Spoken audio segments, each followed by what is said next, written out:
Hey friends, just a heads up that today's episode will actually be split into two and will be a two-part conversation about our roles as the primary disciplers and educators of our children, regardless of what schooling choices we make. And then I'll also be answering in the second part a really common question that I get about why we choose to homeschool and what my own homeschooling background was. So when it wraps up, don't be dismayed. We will definitely come back and finish off the topic. So enjoy today's episode and then we will wrap it up next week.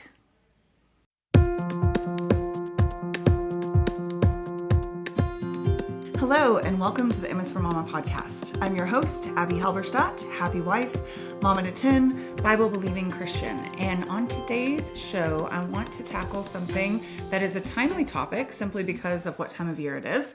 We are heading back into the school year, and I know that many of you are gearing up for going back to school in a traditional setting, whether that is a private school or a public school, or gearing up to be your children's teacher as a homeschool teacher. I know that I am followed and listened to by a wide range of mamas who choose a wide range of schooling options, including all over the world. People follow me from Indonesia, from Germany, from France, from Australia, from South Africa. And so some of you don't even have all of the options that we have here in the US, or you have different options and maybe even more options than we have in the US. So I want to speak to the concept of educating a child in a well-rounded way as we head back into the school year, assuming that you're not on a all year round schooling schedule or that your kid isn't at a boarding school the whole year, because I have a couple of people that have told me that that's the case for their children. But as we head back into the school year, what does it look like to give a child a well-rounded education from a Christian parenting perspective? And I just wrote a post on this on my social media, and I want to expound on that. But in the process, I will be talking about my own educational upbringing and how that helped shape me. And I'll also address kind of the question of why we homeschool, simply because whether or not it's what you want to do, I still get that question a lot from people, either that are asking it from a curiosity perspective, they're asking it from an antagonistic perspective sometimes, they're asking it from a perspective of wanting to be confirmed in their own reasons for homeschooling if they are considering it or are already doing so. And I really want to encourage you that this, as a Christian mama, is a matter of the Holy Spirit's leading. But there are some guiding principles that should undergird every child's Christian education, if that's the perspective that we are approaching education with. And presumably many of you who are listening to this podcast, if not most of you, are looking at it from that perspective. So the concept that I was addressing in this post that I wrote was that we as parents have been tasked biblically, because you won't find verses about homeschooling such as we see it now, or public schooling or government schooling such as we see it now, or boarding schools or private schools or charter schools or hybrid schools or co-ops or any of the myriad options we have available to us these days.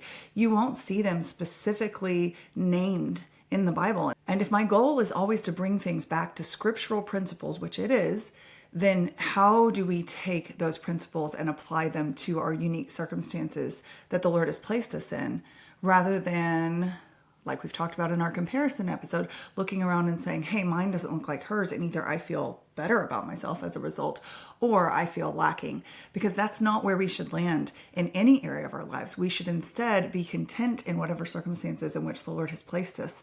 And if we're not sure if we're in the right places and we don't feel content and we feel stirrings of change and need to do something differently, we need to make sure that that is aligned with what the Bible says and what our husband wants us to do and what our circumstances allow for. Sometimes I hear from people that are wanting to make a huge change and it would completely upend their family's lives. And hey, there is a time and place for that. But many times it's just because they are feeling antsy in their circumstances. I hear from homeschool mamas at the end of the year that are like, I can't do this anymore. And I'm thinking, the public school teachers feel the same way. I've been a public school teacher. I've taught just about every kind of format that you can imagine. I've done private schooling. I've done public schooling. I've done homeschool co-op schooling. I've done homeschooling. So just about every setup you can imagine, and every single educator at the end of the year is so done and doubting their ability to finish well. So when I hear from people that are in challenging circumstances and they want to completely do an about face, I always tell people this about just about any challenging life circumstance, but it could include your schooling, that don't make big life decisions when you're in the midst of the really, really hard, or you're in that last push to finish. I wouldn't make a big life choice to have 0 more children when you are 39 and a half weeks pregnant and it hurts to roll over in bed. If you're basing it on your current discomfort, in the future, you may think, I feel fine now and I would love to have another kid, but I made that big decision when I was suffering, or when I was in pain, or when I was doubting myself, or when I was too tired to go on. And so I think biblically, we have a huge precedent set for us in the Old Testament and the New of perseverance, and how it builds character and it produces hope, and it helps us to press into the good that the Lord has for us eventually, maybe not in this exact moment. So when it comes to schooling decisions, I say the same thing. Whatever it is, whether you are in a more traditional school setting or whether you do a hybrid or you fully homeschool, don't make big life decisions or changes based on one pain point. Instead, ask the Lord honestly, is what I'm doing in line with your will, as it has been revealed through the Bible, the people closest to me, my kids and my husband, and my circumstances? Because so many times we find ourselves fighting against the situation in which the Lord has put us. If we are wanting to homeschool with a large community and there's no one around us that homeschools, we are either going to have to move to where there's a large community, we're going to have to do a different form of schooling so that we can have community, or we're going to have to be content with a very small community until the Lord shows us that our situation can change. So that's what I mean by sometimes your decisions are informed by what is or isn't available to you.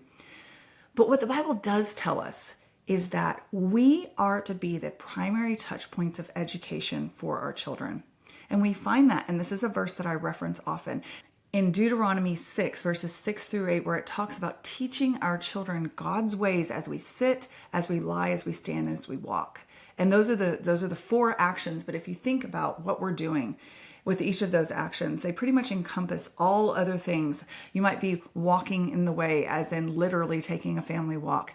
You might be sitting down to do Bible reading. You might be lying down to go to bed and reading a Bible story to your child and singing a song with them and praying with them. And you, as you stand in the way, just as you are doing your everyday life together, there are so many opportunities to impart the goodness of God to your children on a daily basis, day in and day out. And that, we know, regardless of any other schooling choices, is something that no one else in the world has been given the responsibility to do. And that the Lord did not make a mistake when he gave those children to us specifically to accomplish that as Christian parents. So I want to start out with that directive first. You might not know what God's will is for you and your children's lives in terms of school, other than the fact that he has said you are to be their guides and their disciplers and their teachers in his ways. But that's a great place to start.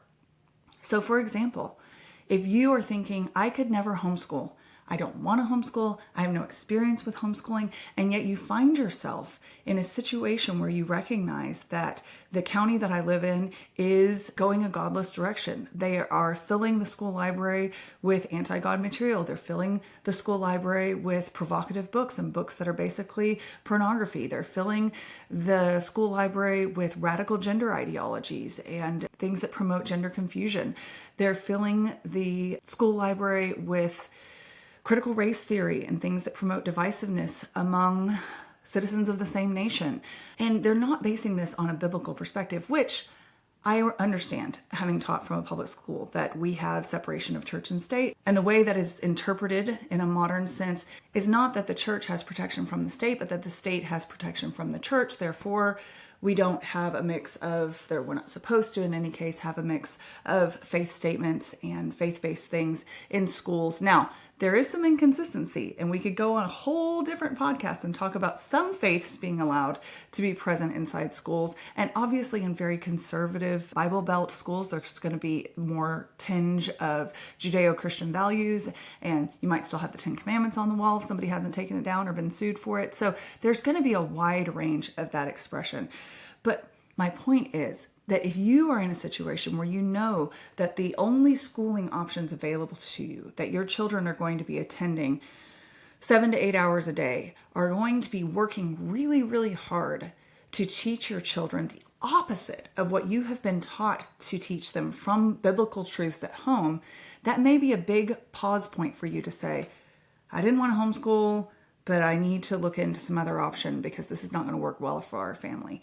Conversely, if you have always homeschooled and it has become something almost of your identity, and it has become something almost of an idol, a pride point, like we homeschool and we fought hard for this and this is what we will do going forward, and the Lord asks you to do something different, it can be really hard to give that up and say, but I won't have as much control, I won't have as much influence. And we have to understand that we are not responsible for our kids' salvation.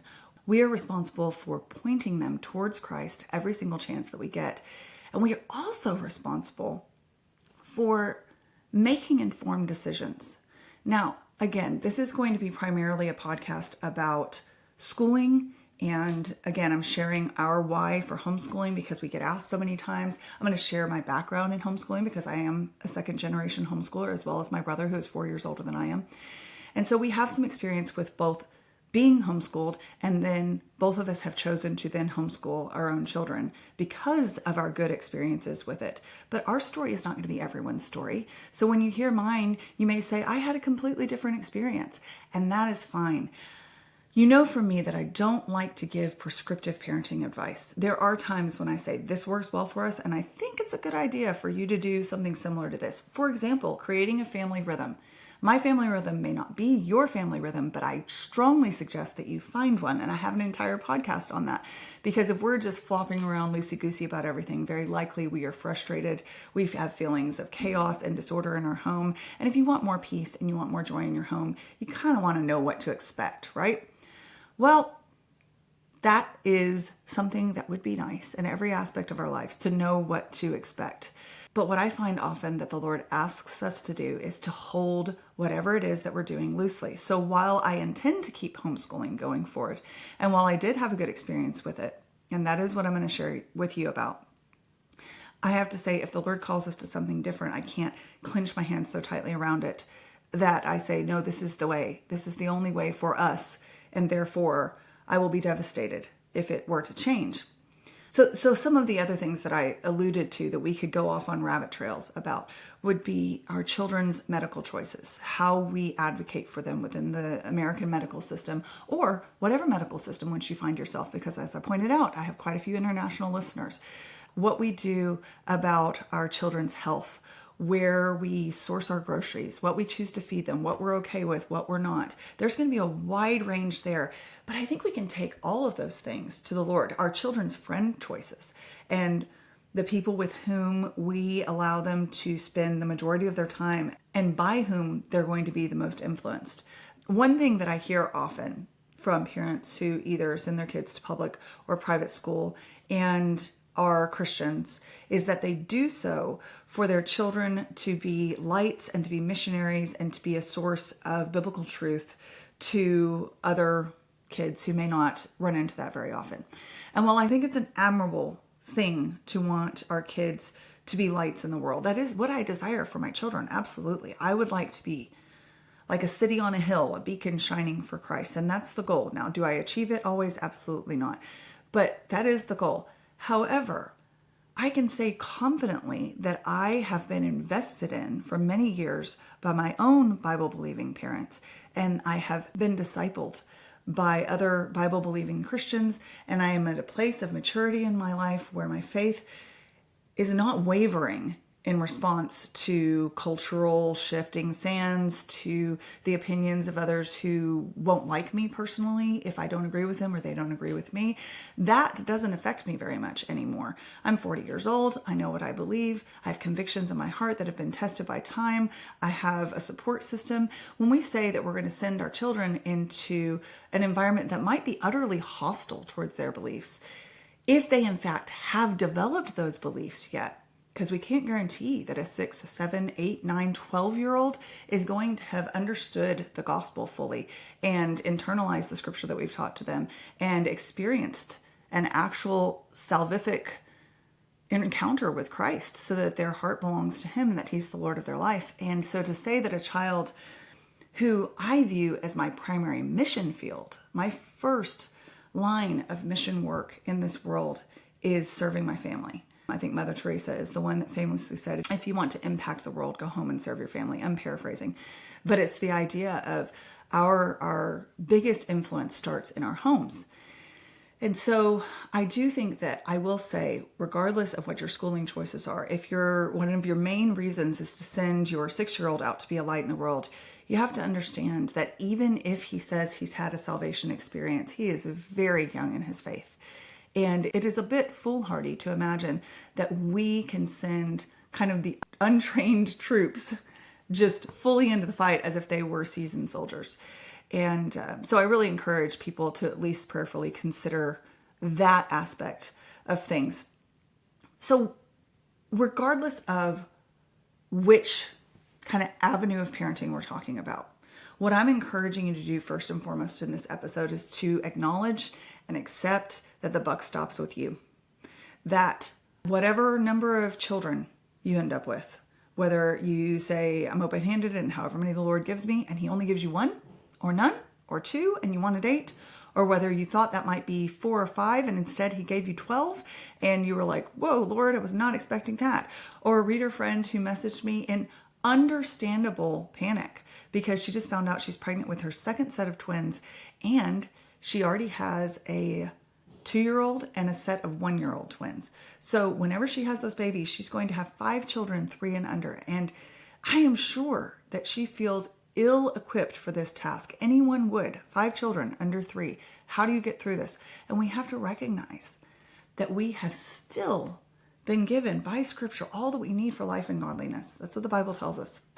And what that practically means in the case of 5 under 3 is that you are accepting help every chance that you get, that you are simplifying your routines down to the bare minimum, that you are absolutely looking at several years of hanging in there and being in the trenches, but that you're still not abdicating.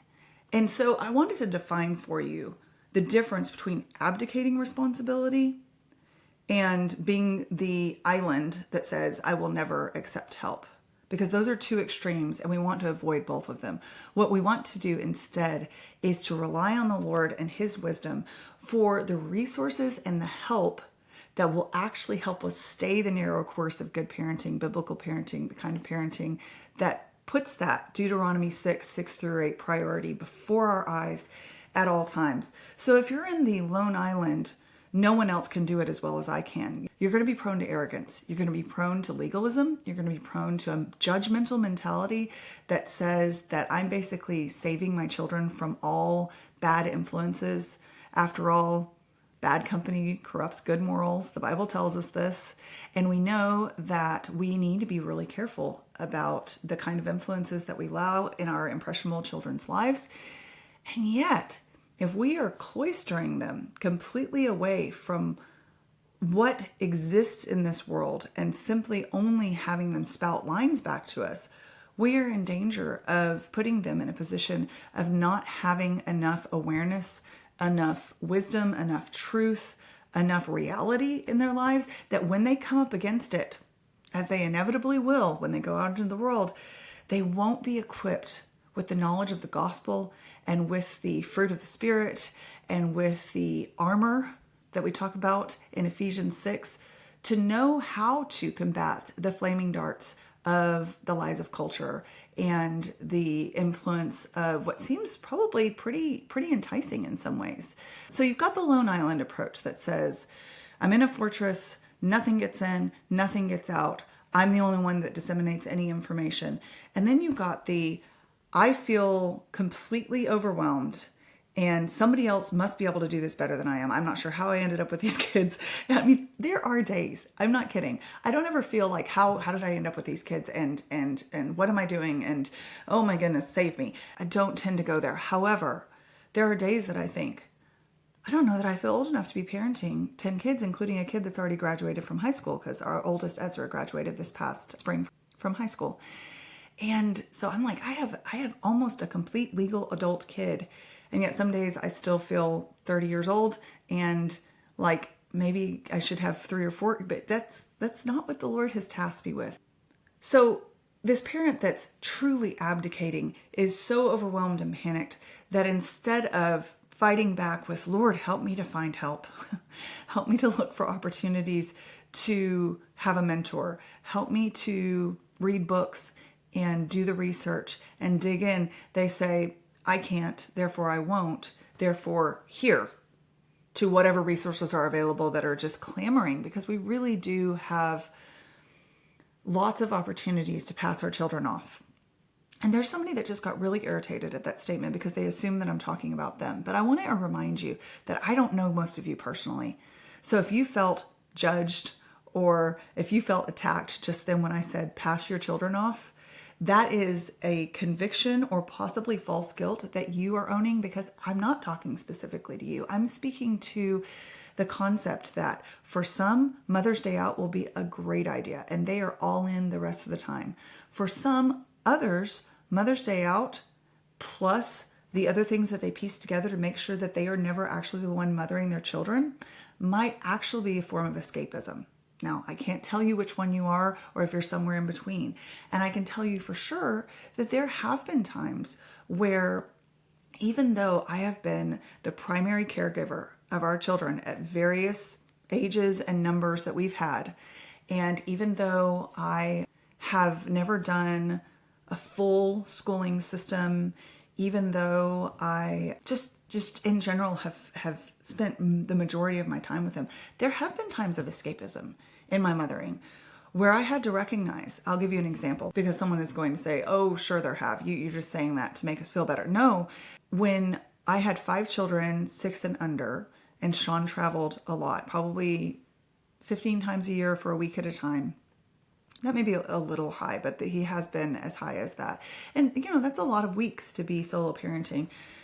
I remember just feeling really snowed under with house responsibilities, plus homeschooling, plus all of the things. And if you've read MS for Mama, you know that the Lord brought along a really awesome hybrid schooling option. And I don't think that was an escapism moment at all. I think that was a godsend. And I was so grateful to have the opportunity to be mothering newborn baby twins while being able to spend the majority of time with my school-age children, who were Ezra and Simon at the time, but still having the option of 2 days a week, there being at this little bitty tiny Christian school with like 3 or 4 other members of each class, and that helped me so much. I don't think that was escapism at all. But Sean, when he heard me talking one time when he was gone on a work trip about feeling like I couldn't ever get to anything, immediately went into that guy mode that wants to fix everything. And it's so helpful. I'm not complaining about it at all. But he found someone that was a neighbor to help me with some cleaning. And yeah, I think she just did cleaning for us, some organizing, some things like that. She was fantastic. But there came a point when I knew that we didn't need her nearly as much as we had needed her when the babies were very small. And so we continued to employ her for about another 6 months. And during that time, I wouldn't have called it escapism, but I kept having this niggling feeling that I needed to lean in more toward these tasks. It wasn't that I wasn't doing anything. I really was. There's really no way to not do anything when you have 5 small children at home. But it was just a conviction, honestly, that I kind of ignored for about 6 months. And then we scaled back her hours. And then eventually she was needing to have more hours somewhere else. And I just saw that as the Lord saying, you know what, it is time. And so she went on to work a job that worked better for her schedule, to have a lot of hours. And y'all, there was actually relief in my heart. Strangely enough, you would think that I would be devastated because I lost the extra cleaning hands, and they were so nice to have during that season. But I was actually relieved because I knew that I was now walking in line with that conviction that I'd had to, take it to the next level of, step up a little bit, be a little grittier, lean into this role and trust that the Lord will sustain you. And I will say that one of the ways that he sustained us, and probably what he had in mind for us was that not too much later, we started hiring my mom, who, if you saw the podcast with her, you know, she's awesome and she's very involved in our lives. But we started officially hiring her to come a couple of days a week to help with homeschooling. By this point, I had 6 children with a new baby, and I was homeschooling exclusively. So our boys were no longer at that hybrid school. And that was another thing, is they could have kept going through that school. And I really felt a conviction that we were doing a little bit too much running around by the end of that, and that we had a better schedule and a better rhythm. And I was being called to have them at home with me. And those 2 years that they were there, like I said, were such a gift. So I'm giving you hopefully examples of the 2 sides of the coin in my life. Absolutely accepting help, looking for ways to have outlets, looking for ways to lean into opportunities to outsource to people and institutions that I trusted, that I knew were going to be undergirding what I was already teaching my children at home. And then responding when the Lord said, okay, we need to shift, and that's not going to work for you anymore. And here's the priorities I have for you now. And so it was a little while later that my mom started working for us for a certain amount of hours, a couple of days a week. And she has continued to do that for the last 7 or so years. And that, again, has been a huge godsend. So I give you that personal example to say that if you felt attacked by, quote, farming out your parenting or outsourcing your parenting, I'm not calling you on the carpet for that. What I am saying is, when we have those moments of conviction and we don't respond, that's when we have to start being honest about whether we're clinging to our overwhelm and we're saying, gosh, I just feel like somebody else would be better at this and I just don't really want to, so I'm not going to. Or whether we are maybe scared to step into that next stage where the Lord says, hey, I've given you some help. You've had Mother's Day out. Maybe it's time to shift. They've been in school. Maybe it's time to bring them home. They've been home. Maybe it's time to do a co-op and teach there. So that open-handedness, again, with our education, to say, the thing I know for sure that I can't shift from is that I am the primary touch point for their well-rounded education, starting with being faithful to teach them the ways of the Lord.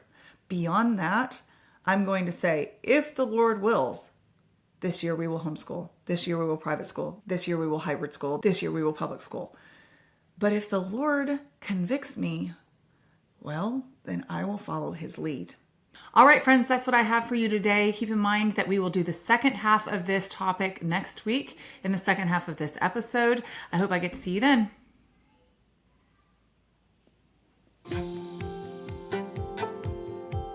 If you guys enjoyed today's program, I would be so honored if you would subscribe and share with others. And if you're looking for more daily content on motherhood and biblical responses to cultural issues, you can follow along on Instagram at m.is.for.mama.